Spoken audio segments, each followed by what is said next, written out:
Do you want to improve your Minecraft builds? Well, in today's video I put together a few quick tips to help you learn the basics of texturing. A good way to start is learning about block palettes.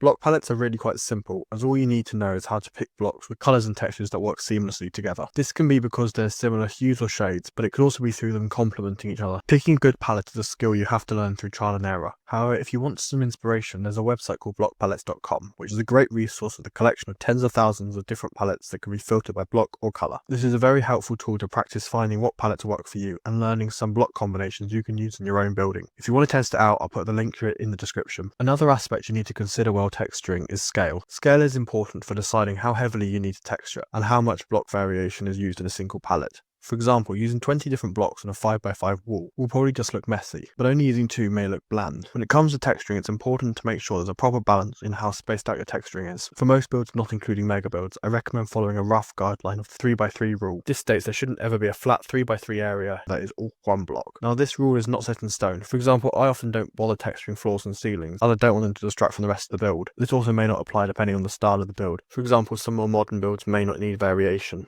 However, when it comes to learning, it can be a useful way to assess your builds and find out where you need to improve. Once with the basics down, you can start to move towards the more advanced aspects of texturing. A great place to start is learning how to use gradient. A gradient is essentially the gradual move from one block to the next. I often recommend texturing walls starting with the darker blocks at the bottom and feathering them until you reach light blocks at the top. One thing to consider is it's important to know when to use a gradient and when not to. As with all texturing, it's about finding the balance between textured areas and untextured areas of a build. If you found this video helpful and want more in-depth advice about texturing, click on the video on the end screen now. Although I don't like asking this, consider subscribing to the channel as it would really help me out.